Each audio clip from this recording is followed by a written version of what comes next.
Les microbes prolifèrent à une vitesse étonnante, 1 million de fois plus vite que nous autres êtres humains.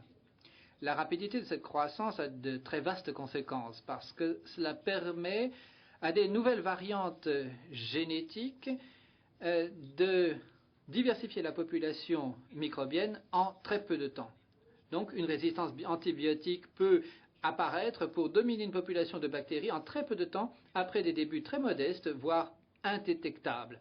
D'ailleurs, les microbes peuvent varier par la même occasion de façon à ce que la réponse immunitaire puisse ne pas se développer. Pensez à la question de la grippe. Vous vous souvenez que l'on est obligé de préparer de nouveaux vaccins contre la grippe à chaque nouvelle épidémie, mais d'ailleurs, on en reparlera dans le reste de cette semaine. L'instabilité génétique des populations microbiennes a provoqué une diversité époustouflante. Les techniques modernes peuvent détecter de l'ordre de 10 000 types de bactéries différentes dans un seul gramme de terre. On estime le nombre total d'espèces de bactéries à 10 millions. Pasteur exploita d'ailleurs la variation des populations microbiennes pour isoler des variants atténués qui avaient perdu pratiquement toute leur capacité à provoquer des maladies et qui, ce fut sa découverte, pouvaient être utilisés comme des vaccins efficaces. Donc, on vaccine maintenant pour lutter contre autres maladies. Seule l'hygiène et la nutrition sont aussi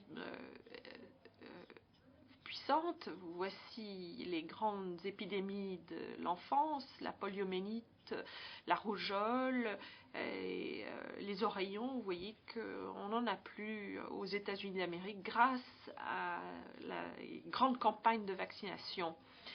Donc, depuis l'avènement du vaccin, il y a eu quasiment éradication du problème.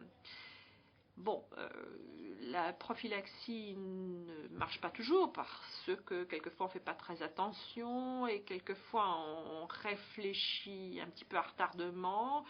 Par exemple, pour le VIH, la tuberculose, et parce que nous n'utilisons pas les vaccins de façon équitable. Donc, c'est comme cela que le médecin lutte contre les pathogènes microbiens.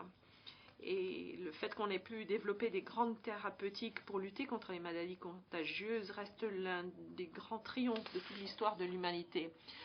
Quel pourrait être l'effet des organismes génétiquement modifiés sur les épidémies?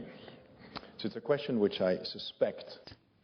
Alors je suppose, donc je le répète, que les réponses à cette question pourraient avoir plusieurs facettes, positives ou négatives. Quels pourraient être les effets d'organismes génétiquement modifiés sur les épidémies? Je vais essayer d'y répondre. Les organismes génétiquement modifiés sont très importants pour l'avenir de notre système de santé. Je vais en apporter la preuve demain. Je vais vous montrer demain soir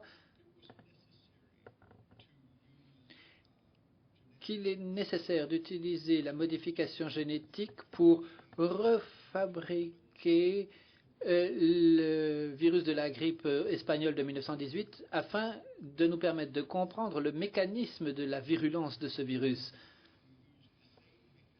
Nous avons utilisé le même mécanisme pour réaliser un vaccin nous permettant d'être préparés à cette grippe aviaire. Nous n'avions aucun mécanisme permettant de réaliser le vaccin pour nous préparer à la grippe aviaire. Il y a donc deux côtés à cette médaille. D'un côté, on peut créer des sources d'épidémies, et d'autre côté, on peut avoir les moyens de les maîtriser à l'avenir. Ce sur quoi nous essayons de nous concentrer maintenant, c'est sur l'aspect positif